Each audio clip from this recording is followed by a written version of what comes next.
क्या हमारी मईशत जो है वो इतनी हो गई कि इतनी सी किस्त के लिए जो है हम इतने बड़े स्टेप्स ले रहे हैं? मईशत तो जिस जगह पहुंच गई है वो पहुंच गई है। क्या ये मुल्क का कोई जोग्राफिया चेंज करने में निकलता है? जोग्राफिया बदलने की बातें बहुत पहले हो चुकी थी। मशरिक़ वस्ता के नए जोग्राफिया की भी हो चुकी हैं, इस खित्ते के जोग्राफिया की भी हो चुकी थी। मंजरनामा है जो एक आउटर पेरिफेरी में डोमेस्टिक पॉलिटिक्स। फिरौन को क्या हो गया था, जो बच्चा पैदा ही नहीं हुआ उसका रास्ता रोकने के लिए उसको कितने पापड़ बेलने पड़ गए थे। ये अंदर का खौफ होता है। बिस्मिल्लाहिर्रहमानिर्रहीम। मैं इस पे ये देख रहा हूँ कि किसी जैसे आज खित्ते में इंडिया अमेरिका के लिए इम्पोर्टेंट है, तो किसी दौर में हम भी थे, से अगर कंपैरिजन किया जाए। जब इंडिया गैर वाबस्ता ममालिक के साथ था, जब इंडिया यहाँ रूस के साथ था, अंदर खाने रूस के साथ था, ज़ाहिरन वो गैर जी ठीक है, उस वक्त हम थे। ये असल में गाँव देहात में आपने अगर देखा हो ना, तो एक बड़ा चौधरी है, उसके मुकाबले अगर कोई पोटेंशियल थ्रेट है ना, तो वो चौधरी उसको बराह रास्त मुँह नहीं लगाता। वो उसके इर्द गिर्द जो है ना, उसके महल्ले में एक दो जो है ना, वो इस तरह के लोग खड़े कर देते हैं कि जो हर वक्त उसे बाइट करते रहते हैं और उसकी जो है ना ब्लीडिंग होती रहती है। तो पाकिस्तान को इस किरदार के लिए अमेरिका ने रखा हुआ था, और वो हमारा आखिरी जो ना हमने पंजा जो गाड़ा था वो करगिल था। हाँ, बस वो जब हमने कर लिया, उसके बाद इंडिया सरेंडर कर गया अमेरिका के आगे, तो फिर हमारी ज़रूरत ही ख़त्म हो गई। हाँ, अब वो बड़े चौधरी का छोटे चौधरी के साथ जो है ना याराना हो गया। आखिरी जैसे शिकार पकड़ के आप किसी के हवाले कर देते हैं, हमने कर दिया। ये नहीं सोचा कि जब इंडिया इतना लेट जाएगा अमेरिका के आगे, फिर हमारी ज़रूरत ही ख़त्म हो जाएगी। दूसरी तरफ अफगानिस्तान से विड्रॉ हुआ है, फिर बाकी भी ज़रूरत बाकी वो तो असल में उसके बाद फिर अपॉर्चुनिटी क्रिएट हुई ना, 9/11 हुआ तो हमारे लिए फिर रहमत के दरवाजे खुल गए। नहीं तो हमारी गुंजाइश उसी वक्त ख़त्म हो। क्लिंटन का दौरा इस बात की अलामत थी कि हमारी गुंजाइश ख़त्म हो गई। ठीक है ना, उसने 10 दिन का दौरा किया था।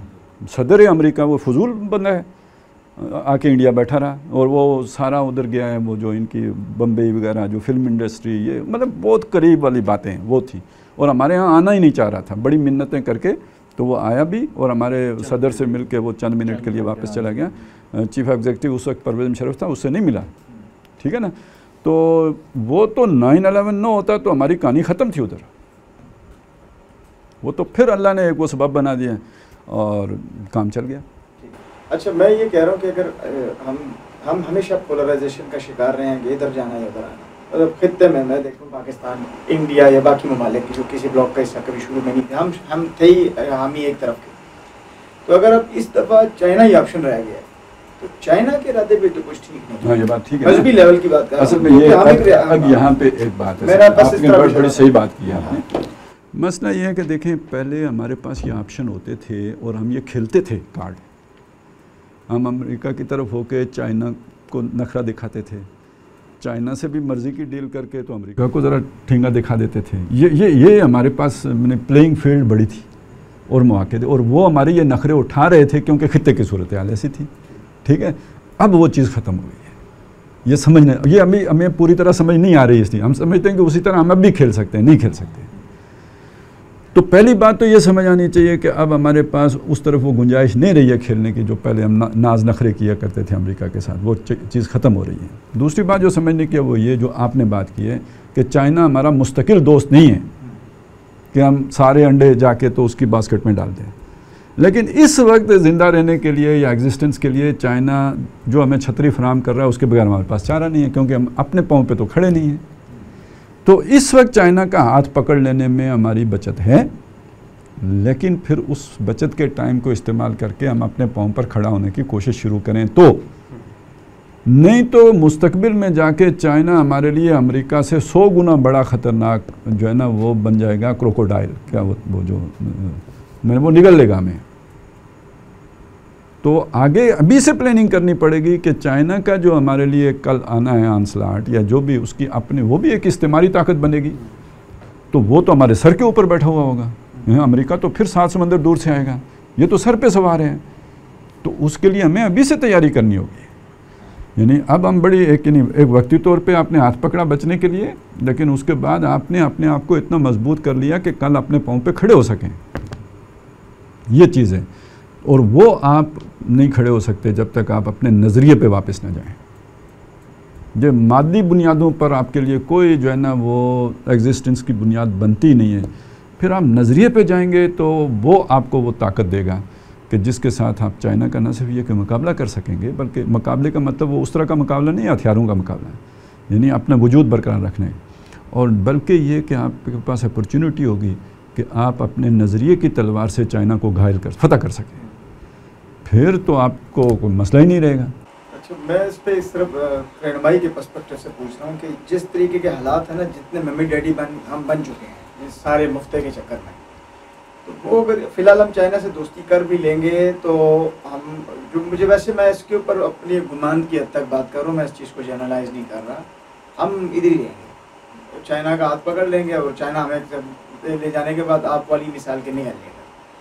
आपको नहीं लगता कि जिस नज़रिए पे पुख्ता होने की ज़रूरत है उसके लिए एक शदीद झगड़ा हो और कोई मारदाड़ हो और फिर जाके हम उनको होश आए? देखें, ये तो तकवीनी चीज़ें, क्या होगा वो एक अलग बात है, हम तो गिवन सिनेरियो में देख रहे हैं ना सारी बात को। इस वक्त ज़्यादा सोचने की बात यह है कि जो हम खींचे जा रहे हैं या जो फोर्सेस हमें चाइना की तरफ नहीं जाने देना चाह रही हैं, वो भोली बाली हैं, या ये कि वो उनका सर्टन एजेंडा है, इसी के लिए प्लांटेड है, ठीक है ना। यहाँ तो पूरे प्रोजेक्ट चलते हैं ना, जिनके अंदर वो बैठे हैं, पूरे प्रोजेक्ट चलते हैं। तो ये प्रोजेक्ट है, पाकिस्तान फेलियर प्रोजेक्ट है जिसको कि रन किया जा रहा है, और अल्टीमेटली ये सारा बना के खेल कि जी पाकिस्तान दिवालिया हो गया है, हम मरने लगे हैं, तो एटम बम ले लो, ठीक है ना, एटम बम ले लो और इसके बदले में अपनी मईशत मुस्तहकम कर लो, ये फिर आखिर में जाके सोच पैदा हो। तो ज़ाहिर है सब बिल्कुल यानी फितरी सी बात है कि जब आप मरने पे आते हैं तो आप अपने कीमती चीज़ें बेचना शुरू कर देते हैं, हथियार भी बेच देते हैं, बर्तन भी बेच देते हैं, क्योंकि आपको 2 रोटियां चाहिए होती हैं। कल अगर माशी बुरान पैदा हो जाते हैं, फ़र्ज़ कर लेते हैं हम, और रोटी नहीं मिलती है, तो एक ये मुमकिन है ना कि 5 मंजिला प्लाजे की छत पे बंदा खड़ा हो और कह दे कि भाई मुझे 10 दिन की रोटी दे दो, प्लाजा ले लो। भूख तो एक ऐसी शय है, तो एटम बम उससे बड़ी शय तो नहीं है ना, यानी बिल्कुल सीधी मतलब एक वो जैसे कहते हैं ना, एक सोच बनेगी ज़मीनी हकीकत के मुताबिक होगी कि भाई हम मरने लगे हैं तो बम रख के क्या करेंगे, ठीक है। और जब हम इतने कमज़ोर हो जाएंगे तो बम तो वो वैसे भी ले जाएंगे, तो अगर आज बम दे के या जो भी वो टेक्नोलॉजी है सारी शिफ्ट करके या उससे हाथ उठा के तो ये माशी तौर पर इस्तेकाम हासिल हो जाए, जो हमने 9/11 के बाद किया था, माशी इस्तेकाम ही था ना। तो वो जो डॉलर आए थे वो हमने मलक रियाज को दे दिए, वो गारे DHA बने और गारे पे लगा दिए, ईंटों पे लगा दिए। माशीत की तरफ तो कोई प्लानिंग ही नहीं हुई, तो ये भी ज़ाया हो जाएंगे। 10 साल के बाद फिर जाके आप वहाँ पर खड़े हो जाएंगे। वो अलग बात है कि किसी ने फिर उसके बाद आपको इस्तेमाल भी करने देने या नहीं करने देने, लेकिन ये कि यानी इस तरफ भी चीज़ जा सकती है।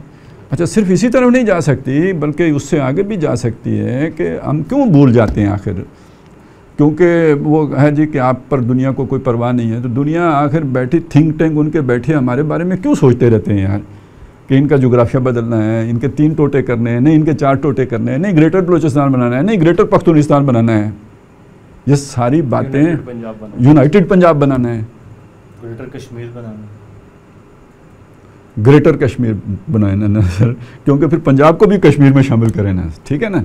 फिर मतलब पूरी एक यानी अजमी इसराइल बनाए ना, सिर्फ क्यों यूनाइटेड पंजाब बनाते हैं, पूरी बात करें ना। ख्वाब देखने वाले भी बैठे हैं, उनके ख्वाब देखने वाले भी बैठे हैं। असल में तो जोग्राफिया वो है ना, मुकद्दस जोग्राफिया, अर्ज़ मुकद्दस, ठीक है ना, होली लैंड, तो फिर वो तब बनेगी। अच्छा, ये कोई ऐसी कहानी नहीं है ना, तो ये आप देखें आखिर क्या ज़रूरत पड़ी थी कि आपने रंजीत सिंह का मुजस्समा ला के लाहौर में म्यूज़ियम में रख दिया, क्यों? तो ये अगर बन जाता है, ये जिसे हमने अभी होली लैंड कहा है या जिसे हम अजमी इसराइल कहते हैं, तो ये रंजीत सिंह की रियासत का एरिया होगा ना, तो उसकी रवायात के अमीन है ना हम, और उसमें कश्मीर भी शामिल है। अच्छा, कश्मीर को ये लोग नहीं देखते ना, कश्मीर के बारे में मिर्ज़ा साहब का ख्याल ये है कि ये रबवा है, ये उनकी तफसीर में है कि वो जो आता है ना ज़ात क्या है वो एक जगह पे कि हज़रत मरियम जो है ना हज़रत मसीह को लेके बचपन में एक रबवा पे ले गई थी, तो उस पे उसने ये बात कही है कि ये रबवा असल में कश्मीर है। रबवा कहते हैं टीला, ज़रा थोड़ी ऊंची जगह, बुलंद जगह, थोड़ी सी, यानी एक जगह नशेब में, यानी अगर यरूशलेम नशेब में है तो ज़रा उससे बुलंद जगह पे बैतुल लहम के बारे में ख्याल है कि वहाँ ले गई थी। तो लेकिन ये कि उसने फिर उस टीले को बनाया पूरा सिलसिला है मालिया, ठीक है ना, वो रबवा का ये माना निकाला और उसे कश्मीर पे फिट कर दिया। और तो उनके यहाँ तो बाकायदा ये भी उन्होंने तहकीक, मतलब सो कॉल्ड तहकीक ये भी है कि जी वो फलाना कब्रिस्तान है कश्मीर में जिसमें उनकी जो है ना तदफीन भी हुई है। तो यानी बल्कि फिर हाँ जी जी जी वहाँ तक पहुँचा है, ठीक है। तो अब आप सोचें कि ये रबवा उनके जहनों में कितना अहम है कि जो उन्होंने अपना मोहल्ला पाकिस्तान में बनाया है उसका नाम भी रबवा रखा है। ये असल रब्बा नहीं है, असल रब्बा वो कश्मीर है। और ये इब्तिदा से ही जब मतलब कादियानी मजहब का आया हुआ तो हकीम नूरुद्दीन ने तो अच्छा ये की थी कश्मीर को। चलें ये तो अब मौलवियों की बात को छोड़ देना, वो जो शेख अब्दुल्ला था वो मौलवी तो नहीं था, उसकी किताब है चिनार, आतिश चिनार, ठीक है, उसमें उसने जिक्र किया हुआ है कि ये कादियानी यहाँ पे तसल्लुत हासिल करना चाहते हैं, उसको ऑफर्स किए हैं, ठीक है। वो हालांकि वो कांग्रेसी बंदा है, वो सेकुलर बंदा है। अल्लामा इकबाल भी एक वक्त में इस फेरे में आ गए थे, फिर उन्हें समझ आए, फिर उन्होंने मुतनब्बे किया कि यार ये इनकी ये कहानियाँ। कश्मीर कमेटी जो बनी थी वो उसका जो महमूद जो बेटा है मिर्ज़ा का, तो वो उसके चेयरमैन बने थे। क्यों बना था? अच्छा फिर ये सोचें कि कश्मीर इंडिया के पास जा ही नहीं सकता था अगर गुरदासपुर जो है ना वो इंडिया के पास न जाता। गुरदासपुर वो ज़िला है जहाँ मुसलमानों की अक्सरियत थी। वो कौन से मुसलमान थे जिन्होंने जाके अंग्रेज़ों को कहा कि जी हम मुसलमान नहीं हैं, हमारा वोट हिंदुओं के साथ शामिल करो, हिंदुओं के साथ शामिल करें। और दूसरी एक चीज़ और खालिद साहब बहुत ठीक है, जिसकी वजह से ये पूरा डिस्प्यूट बना। एक कहानी और भी है कि जो उस वक्त तय पाया था जो उसूल, उसके तहत पूरा ज़िला जो है वो होगा किसी एक जो है ना मुल्क की तरफ, या पाकिस्तान की तरफ या इंडिया की तरफ, आधा आधा उसको डिवाइड नहीं किया जा सकता। और उसमें जो सर ज़फ़रुल्लाह साहब थे जो उस वक्त नुमाइंदगी कर रहे थे बाउंड्री कमीशन में पाकिस्तान की, इन्होंने गुरदासपुर के हवाले से खुसूसी एग्जम्पशन जो है ना वो दी थी कि इसको कर लिया जाए। उसकी वजह से जो अपना शकरगढ़ तहसील थी वो पाकिस्तान में शामिल हुई, रावी के इस तरफ की और रावी के उस तरफ का सारा इलाका उधर चला गया।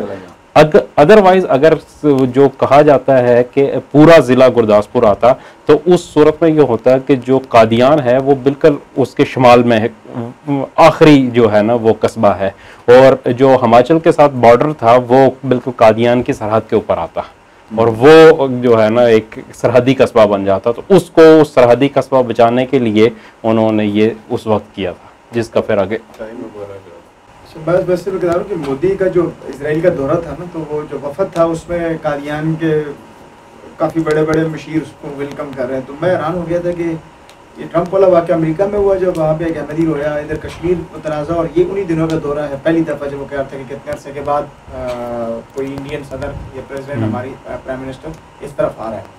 तो उनमें दो ऐसे लोग खड़े थे जिन लोग जो अहमदी थे, उन्होंने बड़े धड़ल्ले से अपना तारुफ करवाया था इसराइल में मोदी के साथ। ये सारी बातें कहीं ना कहीं कनेक्ट इसलिए हो रही है कि उनका क्या काम है उस वफद के अंदर कि वो अहमदियों को मिला रहे हैं। वो तो हैफा में बहुत बड़ा मरकज़ है अहमदियों का और 1926 से है वहाँ पे। सर इसमें फिर एक सवाल बनता है, मैं आपसे खालिद साहब पूछना चाहता हूँ कि देखिए ये तो फिर बहुत बड़ा एक इंसेंटिव है हमारे मुल्क की भी अक़लियती कम्युनिटी के लिए, और उसका इन्फ्लुएंस हमारी डोमेस्टिक पॉलिटिक्स पे भी आ सकता है। तो अब ये जो दो ब्लॉक्स की पॉलिटिक्स है और ये जो मामलात हैं, क्या ये हमारी इस वक्त जो सियासी मंजरनामा है उस पर रिफ्लेक्ट हो रहे हैं? मतलब ये कि कौन किधर खड़ा है, कौन फिर अमेरिकी कैंप में है, कौन चाहे? पता है ना कि दुनिया में लाबियाँ बनती है, ये तो बिल्कुल पता है ना, लाबियाँ बनने से कोई इनकार तो नहीं करता ना। छोटे मुल्क बड़े ममालिक में अपनी लाबियाँ बनाते हैं। अच्छा लाबी कैसे बनाते हैं आप?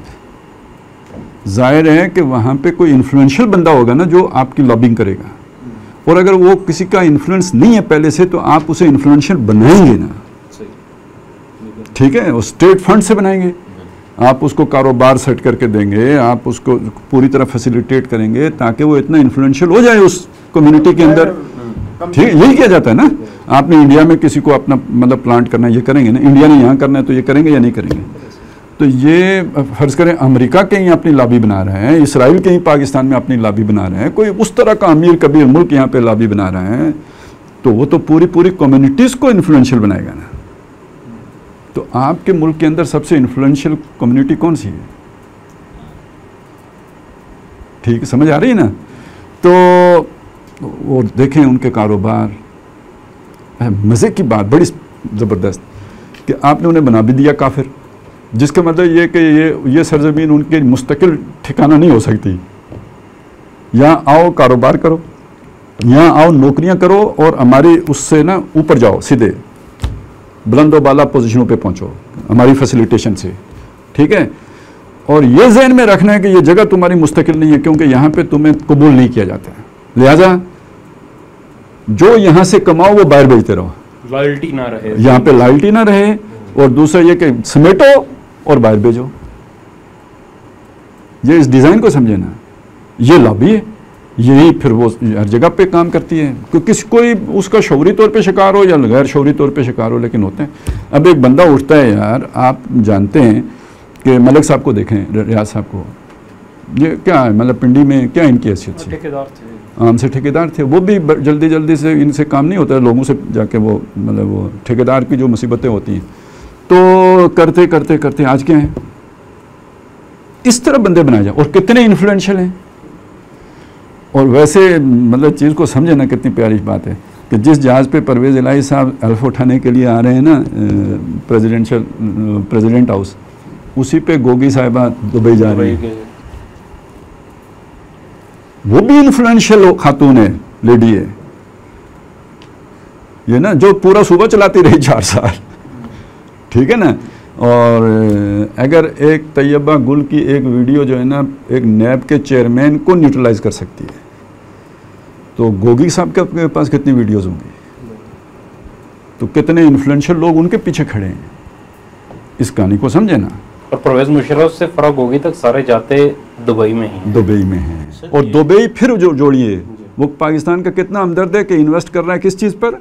सी पैक ख़त्म करने पर। ये बनती है वो सारी जो है ना, और कश्मीर में उसमें भी आ रहे हैं, इंडियन कश्मीर में। इस चीज़ को देख लीजिए कि ये ना समझे कि लॉबियाँ नहीं होती, ये ना समझे कि जनाब खेल नहीं खेले जाते, ये नहीं होता कि जी चीज़ें खींच के नहीं ले जाई जा रही थी। तो ये जो इस वक्त सारी अनसर्टेनिटी है, ये ईवल फोर्सेस जो मुनज़्ज़म हैं, जो एंटी पाकिस्तान है, जो पाकिस्तान की जड़ें खोद रही हैं, उनकी जिद्दोजहद उन कुव्वतों के मुकाबले में जो मुनज़्ज़म ही नहीं है, जो बस एक अच्छा जज्बा रखते हैं पाकिस्तान के लिए, लेकिन ना मुनज़्ज़म है, ना विजन रखते हैं, ना कैपेबल हैं, बस सादगी में चले एक ताल्लुक़ पाकिस्तान के साथ उनका है, तो मार खा रहे हैं, क्योंकि इतने वो कैलकुलेटेड नहीं है, इतने डिसिप्लिन नहीं है, इतने ऑर्गेनाइज्ड नहीं है, इतने प्रिपेयर्ड नहीं है। और आखिरी बात ये कि सबसे बड़ा जो इन मार खाते हैं ना, वो खाते हैं ये, यानी अगर हम नबी सल्लल्लाहु अलैहि वसल्लम की जद्दोजहद को सामने रखें, उससे ये बात समझ में आएगी। वो ये है और कि आप देखेंगे कि मतलब तशद्दुद हुआ, उससे कोई फ़र्क नहीं पड़ा। बादशाह बन जाओ, ये बन जाओ, वो बन जाओ, उससे कोई फ़र्क नहीं पड़ा। पूरे मुसलमानों को अपने कबीले समेत जो है ना वो शाबे बनी हाशिम में कैद कर दिया, कोई फ़र्क नहीं पड़ा। फ़र्क जाके कब पड़ा कि जब उन्होंने कंप्रोमाइजिंग फार्मूले रखने शुरू कर दिए, कुछ हमारी मान लें, कुछ हम आपकी मान लेते हैं। एते बे कुरान इन गैर हाजा और बद्दिल हो, आप ये कुरान छोड़ें, पूरा नहीं हो सकता, कुछ तब्दीली कबूल कर लें। यानी साफ अल्फाज में ये कि 360 बुत क्यों सारे हटाएँ, चलें कुछ हमारे भी तो चले 60 रहने दें, 300 हटा देते हैं। वो ये ऑफर भी थी कि 1 साल जो है ना हम आपके अल्लाह की इबादत कर, 1 साल आप हमारे बुतों की इबादत कर लेना। यानी ये सारी जब चीज़ें चली हैं तो इस पे मुसलमानों के अंदर टेम्पटेशन पैदा हुई है, बड़ी सीरियस टेम्पटेशन पैदा हुई है। और इस पे फिर अल्लाह का रिएक्शन आया, वो भी बहुत सीरियस आया। हुजूर से कहा लौला अन सब्बतना का लक़द कित्ता तरकनु इलैहिम शय्यन कलीला, हम आपके कदम मजबूत ना जमा देते ना, रिजिडिटी ना होती ना, आपको ना बना देते, आप इनकी तरफ थोड़े से तो ज़रूर माइल हो जाते।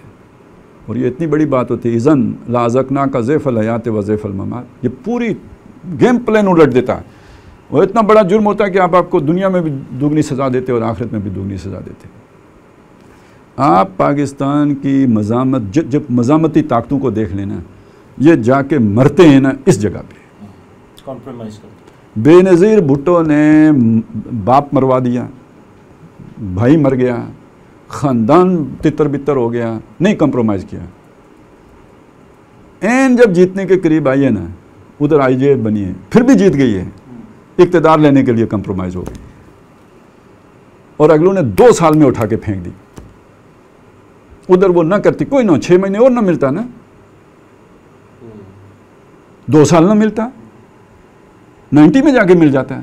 यही PDM के साथ किया भी है। मैं यही कह रहा हूँ, ठीक है। और आपको याद होगा मैंने ये बात कही थी, यानी जब अप्रैल में कही थी कि हमारी सियासत एक एतबार से 88 में पहुँच गई, दूसरे एतबार से 71 में पहुँच गई। अब मैं बताता हूँ क्यों कही थी कि जिस तरह 71 की सुकूत ढाका के बाद फ़ौज कमज़ोर हो गई थी, इस तरह प्रोजेक्ट इमरान खान के बाद फ़ौज कमज़ोर हो गई थी। उस एतबार से हम 71 में पहुँचे हुए थे, ठीक है।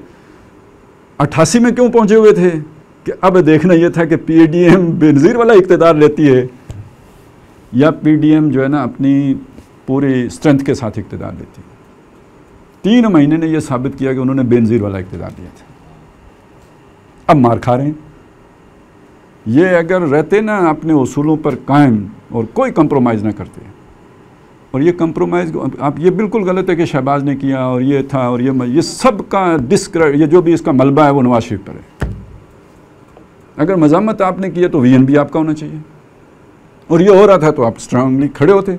आपका अगर ये तजर्बा है कि ये इसके नतीजे में ये होना है तो आप उस वक्त लोगों को कहते हैं। आज तो उनका बयान आया कि नहीं, मैं मजम्मत कर रहा था और मैं कह रहा था कि ना, तो फिर मरो। मतलब लीडर आप हो, ठीक है, लीडर आप हो और आप अपनी तहरीक को कंट्रोल नहीं कर सकते, फैसले कोई और कर रहे हैं, तो डूब मरो। फिर क्यों लीड कर रहे हो? और ये देखिए, कहते हैं कामयाबी के बाप बहुत होते हैं, नाकामी का कोई नहीं होता। नाकाम हो गया, नहीं चला, बैकफायर कर गया। मैंने तो मना किया था। तो भाई आप इनकी मतलब खाला जी होते हो, अम्मा जी होते हो, आप लीडर हो। हाँ, आप घूंघट डाल के बैठे हुए थे, क्यों नहीं बोले थे? असल में लालच होता है। मज़ामत मुश्किल चीज़ है, मज़ामत में जेलें हैं, मज़ामत में कुर्बानी है। जब ये टेम्पटेशन आती है तो बंदा जो है ना, एक दफ़ा एक SHO ने एक बात बताई थी। उसने कहा यार बाज़ जो चोर होते हैं ना, उनको मार मार के हम थक जाते हैं, वो नहीं मानते। तो फिर बाद में ऐसा होता है कि एक दूसरा पुलिस वाला जाता है, उसकी थोड़ा मतलब मरम पट्टी भी करता है, उसको संभालता भी है, उसको चाय भी पिलाता है, जलेबी भी खिलाता है, वो उसके आगे मान जाते हैं। उसके आगे जी, उसके आगे मान जाते हैं। ये होता है इनके साथ। इनको जब तुनते हैं तो मुझे क्यों निकाला, और ज़रा सी इनको जो है ना गोली देते हैं ना, वो ज़ियाउल हक ने कहा था कि मैं चुटकी बजाऊं तो दुम मिलाते आ जाते हैं, तो दुम मिलाते आ जाते हैं। ये है इनके जहाँ पे जाके ये मार खाते हैं, और हमेशा खाते हैं, सब खाते हैं। बाकी अभी ये देख लेना, खान को भी इन्होंने नहीं देनी है। और अब एक नए मिसाक जमहूरियत की ज़रूरत है। ये यानी खान अगर बुरा था तो नवाज शरीफ कौन सा अच्छा था 80s में? तो अगर उसे जाके 99 में समझ आ गई थी, तो आज अगर खान को समझ आ जाए, अगर आ जाए तो मेरा ख्याल है उसे भी कबूल कर लेना चाहिए। अगर माजी नवाज शरीफ का बुलाया जा सकता है, माजी बेनज़ीर और पीपल पार्टी और नून लीग अपना बुला सकती हैं, तो PTI का भी भूल जाएं, और ये डेमोक्रेटिक फोर्सेस एक तरफ हो जाएं, और ये तय कर लें कि भाई कोई आलाकार नहीं बनेगा किसी का, एक दूसरे की टांग नहीं खींचेंगे, तो मुल्क बेहतरी की तरफ जा सकता है। आप अगर पूरे उसमें देखेंगे ना, तो आवाम की सोच हमेशा बेहतर होती है। ये ऊपर चूँकि बैठे होते हैं वो वाले सारे मफाद प्रस्त, और जो लॉबियों का हिस्सा होते हैं, तो ये कहीं और खींच के जेल लेके जाना चाहते हैं। रेजिस्ट हमेशा आवाम कर रही होती है। मसला वहाँ पैदा होता है जब आवाम को सही रिप्रेजेंटेटिव्स नहीं मिलते। वो उन्हीं लॉबियों के, जैसे वो यूनियन काउंसिलों नहीं, जो लेबर यूनियंस के जो नहीं होते थे लीडर, जो अंदर खाने फैक्ट्री मालिक के साथ मिले होते थे, ऊपर से फैक्ट्री मालिक को गालियाँ दे रहे होते थे। तो जब उस तरह के लीडर आ जाते हैं जो अंदर से मिले होते हैं एस्टेब्लिशमेंट के साथ, और ऊपर से जनाब वो चमचा यूनियन, ठीक है। तो तो ये हम पाकिस्तान में हो रहा है। तो ये अगर ये अपना हाल मुवाफिक कर लें, अवाम आज एंटी इस्टेब्लिशमेंट जो बयानियाँ हैं उसके साथ कितनी मजबूती के साथ खड़ी है, तो इससे बहुत बेहतरी आ सकती है। बस अभी वही बात है, हमारे इख्तियार में तो कुछ नहीं है। अलबत्ता मुल्क इंतहाई ख़तरे में, ठीक है, इसको दिवालिया बनाने का भी चक्कर चल रहा है, और दिवालिया बनाने का चक्कर इसलिए चल रहा है कि इसकी डीन्यूक्लियराइज करना इस पेश नज़र है। फिर डॉक्टर साहब की बात पे वापस आएंगे कि उन्होंने कहा था कश्मीर को भूल जाओ, तो साथ दूसरी बात ये कही थी कि ये एटम बम वापस करो, तो मतलब बात वहाँ तक पहुँच गई है। अब तो हिस्से बखरे का भी तो सच, तो हिस्से बखरे भी होंगे, यानी उसमें ये वाला अजमी इसराइल बनने वाला भी है, ग्रेटर पख्तूनिस्तान बनने वाला भी है, ग्रेटर बलूचिस्तान बनने वाला भी है। ये तो अच्छा वो बात यहीं से चली थी ना कि हम कहते हैं जी वो हमारी कुछ नहीं, तो ये किसने कहा था जी पहले 2016 में पाकिस्तान जो है ना वो हिस्सों में बढ़ जाएगा, फिर कहा ये 2020, अब ताज़ा तरीन वो उसको और आगे बढ़ा के 25 पे ले गए, ठीक है ना। तो क्या कहें sir, history is repeating itself. मफाद परस्त जो टोला है वो माजी में हमने देखा कि मालदार टोला जो इंग्लैंड में बैठा हुआ था या यूरोप में बैठा हुआ था, जिनको हम कहते हैं ज़ायनिस्ट ज्यूज़, तो उनकी जो डिमांड थी या उनकी जो ख्वाहिश थी वो स्टेट की थी, और अल्टीमेटली वो सारी काम करने के बाद जो खिलाफत उस्मानिया है वो टूटी है, और उसके बाद एंड रिज़ल्ट एक स्टेट बनी है। तो उसको ज़रा हमारे हालात पे आप इम्पोज कर लें, तो यहाँ भी मफाद परस्त टोला है जिसको एक रियासत का ख्वाब दिखाया जा रहा है, और मंतकी अंजाम ये होगा कि मौजूदा सेटअप टूटेगा तो उनकी स्टेट उनको मिलेगी। सर जो ज़ायनिस्ट है ना, ठीक है, उसको अगर आप फ़लस्तीन में रख के ज़ायनिस्ट कहते हैं, तो उसको कश्मीर में रख के क्या कहेंगे, रबविस्ट। वही एजेंडा है, वही ज़ायनिज़्म वाला एजेंडा है, और ये आपस में इनकी पीठें मिली हुई हैं। तो हमारी सियासत में भी यही प्लेयर्स हैं, और मिसयूज़ हो जाते हैं बहुत से लोग, मतलब वो नहीं समझते सारी बात को गेम, और इस वजह से नहीं समझते कि मतलब जहन में ये बैठाया जाता है हमारी फ़िक्र कोई किसी को क्यों होगी, थर्ड वर्ल्ड कंट्री का एक घटिया सा मुल्क, इसके बारे में कौन कुछ प्लानिंग करेगा, और ये है मैं अच्छा। फिर उससे ज़रा बंदा ऊपर उठे तो फिर एक ये भी है, ये साजिशी थ्योरियाँ हैं, कॉन्स्पिरेसीज़ हैं, बस और कुछ नहीं सूझता, तो ये बातें करते रहते हैं, तो ये सारा चल रहा होता है। अच्छा खालिद साहब, एक चीज़ इसमें एक चीज़ मेरे जहन में और आई है कि पिछले दिनों आपने देखा होगा कि आतिफ मियाँ साहब एक हैं जो कादियानी स्टेट है उसके वो फाइनेंशियल एडवाइज़र हैं, तो उनकी ट्वीट्स जो उन्होंने पाकिस्तानी इकॉनमी के ऊपर की है उसका बड़ा चर्चा यहाँ पे रहा, और नून लीग के भी बहुत सारे सफ़े अव्वल के रहनुमा जैसे ख्वाजा आसिफ साहब ने भी उसको रिट्वीट किया। जी हाँ, और उसको कोई भी इकोनॉमी, पाकिस्तान इकोनॉमी लेके आप वीडियो शेयर करें तो सबसे पहले उसको सर इसमें अब जमातें जो है ना, जमातें, इदारे, हर चीज़ जो है ना वो अब इर्रेलिवेंट हो गई है। क्यों कि जिस तरह ये एक इंसानी जिस्म है ना, इसके अंदर नफ्स अम्मारा भी है तो नफ्स लवामा भी है, नफ्स मुतमइन्ना भी, इस तरह आपके स्टेट क्राफ्ट के अंदर या आपके इदारों के अंदर या आप जो पॉलिटिकल पार्टी भी एक इदारा ही होती है, हर जगह वो भी हैं और ये भी हैं, और इसी वजह से पोलराइजेशन है। ये 3 इधर हो गए, बाकी इधर 5 इधर हो गए। आप अदलिया में देखें ख़ानदान अलग-अलग हो रहे हैं, ये शुजात साहब इधर हो गए, गोगी 11 अलग हो गई, ठीक है ना। इसी को लेके आ जाएं, हर जगह पे हर पार्टी में होगा ये बात। अब एतज़ाज़ हसन तो पीपल पार्टी में है ना, वो भी वही काम कर रहे हैं, नून लीग से ये काम जो है ना आसिफ ख्वाजा कर रहे हैं। तो हर जगह पे आपको ये पोलराइजेशन मिलेगी, और ये एक एतबार से खुशाइंद है, क्योंकि ये जो होती है ना ये खुफिया तंजीमें, जो साजिशी तंजीमें, डीप स्टेट, इसकी कामयाबी छुप के रहने में है, एक्सपोज होना इसके लिए सबसे बड़ा नुकसान है। तो ये एक पॉजिटिव साइन है कि ये एक्सपोज हो रही हैं, लेकिन ये कि इसको उस तरह हम देख नहीं रहे हैं। तो ये अगर समझ आ रही हो कि ये जो नई एक वो चीज़ें सामने आ रही हैं, ख़ानदान पुराने टूट रहे हैं, पुराने बंधन टूट रहे हैं, पुराने इदारे के अंदर डिवीजन्स आ रही हैं, तो वो असल में ये वाली डिवीजन है। सर तो ज़रा क्लोज करते हुए ये बता दें कि फिर उम्मीद हम कहाँ पे उम्मीद की किरण किधर है हमारी?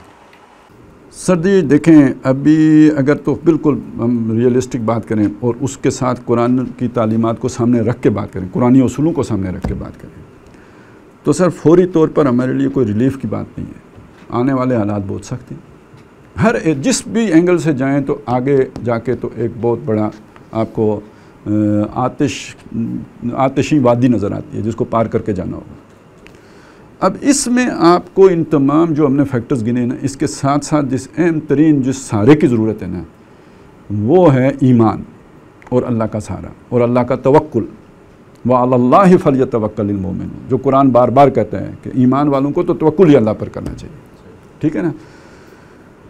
तो अब इस एतबार से अगर आप अच्छा यहाँ इस वादी में जाने का क्यों जाएंगे, हमने अल्लाह के साथ की बेवफाई है ना। मुल्क लिया अल्लाह के नाम पर, मुल्क लिया इस्लाम के नाम पर, मुल्क लिया यहाँ पे दुनिया को इस्लाम की आला तालीमात दिखाने के लिए, किया यहाँ पे सबसे बड़ा फ्रॉड। तो बहरहाल अल्लाह के अपने उसूल हैं, फिर सज़ा मिलती है, वो सज़ा के हम करीब पहुँच चुके हैं। कोई और उम्मत होती तो इसके नतीजे में हलाक कर दी जाती। फ़क़ुत अदाबुल कौमिल लज़ीना ज़लमू, जो जालिम कौम है उसकी जड़ काट दी गई, जड़ कट जाती। लेकिन ये अल्लाह के नबी सल्लल्लाहु अलैहि वसल्लम की जो भी दुआएं हैं उनके सदक़े हम उम्मीद रखते हैं कि जड़ कटने वाली बात तो नहीं होगी, लेकिन ये कि अब छांटी प्रोग्राम तो ज़रूर होगा। इसमें इस समंदर से पार जाना, आग और खून के दरिया से पार वही पहुँचेंगे जिनको अल्लाह पहुँचाएंगे। तो उम्मीद कौन हुआ फिर? अल्लाह। अल्टीमेटली ना चाइना, ना आपकी कोई टेक्नोलॉजी, ना आपका कोई नंबर वन, अल्टीमेटली उम्मीद आपकी सिर्फ़ और सिर्फ अल्लाह। और उसके लिए ज़रूरी ये है कि अल्लाह को मजबूत पकड़, यानी अल्लाह के वफ़ादार बनना, मज़ामत अल्लाह से जो जारी है वो तर्क करना, नाफरमानी छोड़ना, दीन के तकाज़े पूरे करना। तो क्योंकि अगर मुस्तकबिल जो है रोशन है, और रोशन है इस्लाम की वजह से रोशन है, तो फिर सर्वाइवल उसकी है जो इस्लाम के साथ मुखलिस है। बाकी तो सब इस दौर में सब मिट जाएंगे, हम बाकी वो रह जाएगा जो कायम अपनी राह पे है और पक्का अपनी हट का है। तो सर वाहिद उम्मीद तो ये है, नहीं तो कोई उम्मीद नहीं है। क्योंकि हमने चाइना को उम्मीद के तौर पे रखा है, तो वो वक्ती उम्मीद के तौर पे रखा है। अल्टीमेटली चाइना उससे, अमेरिका से ज़्यादा ख़तरनाक है हमारे लिए, क्योंकि अमेरिकी फिर अहले किताब हैं, कुछ उनके यहाँ तहजीब है, सिविलाइजेशन। ये तो मेंढक और क्या, मेंढक नहीं छोड़ते, कोई शय नहीं, कुत्ते नहीं छोड़ते, बिल्ले नहीं छोड़ते, सांप नहीं छोड़ते, काकरोच नहीं छोड़ते, तो हमें छोड़ देंगे। तो बस फिर आज हम इसी पे इख्तिताम पजीर करते हैं इसको, कि असल में तो यानी जो देखने की चीज़ है वो ये है कि तकसीमें हो रही हैं, और वो लोग कि जिनको अल्लाह ताला ने कोई रोशनी दी है वो किसी दजल का शिकार ना हो। और ख़ास तौर पर हमारे मुल्क के अंदर ये वाला जो उनसर है जो किसी और की लॉबी है, इसको पहचानें और इससे फासला रखें, और इसको जिस हद तक भी वो करने की, यानी लिमिटेड करने की और गैर मुअस्सर बनाने की कोशिश हो सकती है, जो जितना मुअस्सर है वो करे, क्योंकि ये है पाकिस्तान के लिए असल ख़तरा, और ये अंदर से वो ख़तरा है। वो कहा था ना किसी ने, मेरे परवेज़ में, पाकिस्तान को असल ख़तरा अंदर से है, तो उसका इशारा मौलवी की तरफ था। मौलवियों से नहीं है, ये रबवा वालों से है, ये तोड़ेंगे, ये जोग्राफिया बदलना चाहते हैं।